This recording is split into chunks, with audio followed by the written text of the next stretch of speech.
क्या ऑलराइट, तस्लीम रहमानी साहब बताइए, गुजरात में चुनाव लड़ रही बाकी दो पार्टियां कांग्रेस और आम आदमी पार्टी क्यों नहीं स्टैंड ले पा रही हैं यूनिफॉर्म सिविल कोड पर?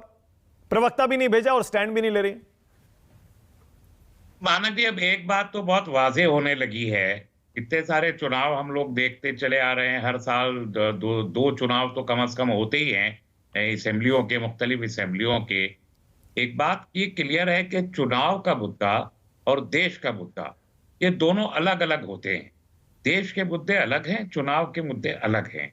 अब अफसोस की बात यह है कि पॉपुलेशन कंट्रोल हो या यूसीसी हो या इस तरह के जो और मुद्दे जो एक्चुअली देश के मुद्दे हैं, उनको चुनावी मुद्दा बना दिया गया है। उत्तराखंड में आपने वादा किया था, उसके बाद एक कमेटी बना दी, अभी 1 साल होने को है, कोई ड्राफ्ट नहीं आया।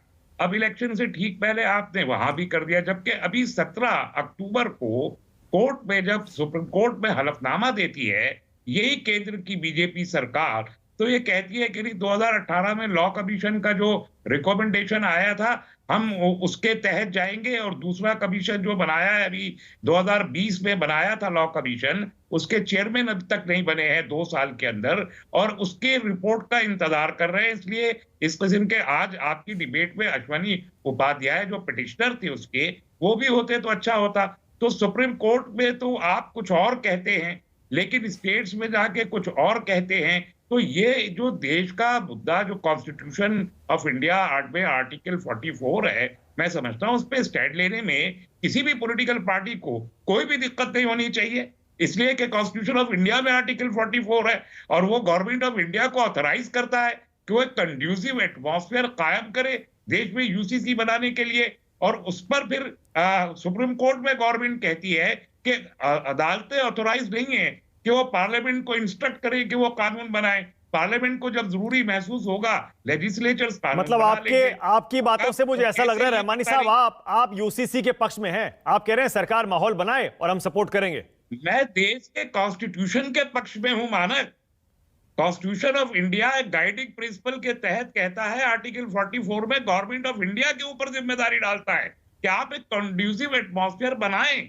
तो 75 साल में क्या कंड्यूसिव एटमॉस्फेयर बनाया है, ये आप तो मुख्तलिफ पॉलिटिकल पार्टीज जिन्होंने सत्ताएं चलाई हैं उनको देना चाहिए। और अगर नहीं बनाया, या लॉ कमीशन ऑफ इंडिया का जो रिकमेंडेशन है 2018 का, जो ये कहता है कि UCC neither desired not required, ये लॉ कमीशन ने 2018 में कह दिया है, और उसके बाद फर्दर उसकी स्क्रूटनी के लिए लॉ कमीशन को फिर रेफर किया गया है। तो ये कॉन्स्टिट्यूशन है, देश में जरूरत है या नहीं है रहमानी साहब यूसीसी की, यूनिफॉर्म सिविल कोड की, एक देश एक कानून की जरूरत है या नहीं है? आप सपोर्ट करते हैं या नहीं करते हैं?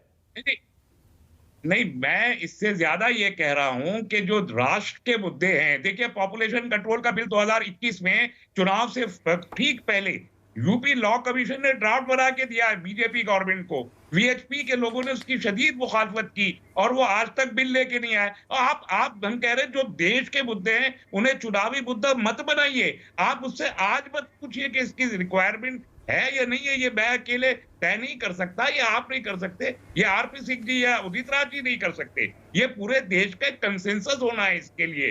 जो प्रोविजन है आर्टिकल 44 का, ये मेरे आपके आरपी सिंह, उदित राज या ट्वैब के कहने से नहीं होगा। ओके, मतलब आपके हिसाब से बीजेपी ने इसे चुनावी मुद्दा बना दिया है, चुनाव में इसे भुनाने के लिए बीजेपी ने दांव चलाया। आप you are trying to milk out the votes through a national issue, और वो भी फॉल्सली। आप सीरियस रहिए उसके लिए, इसलिए कि सुप्रीम कोर्ट में आप कुछ और कह रहे हैं। ओके।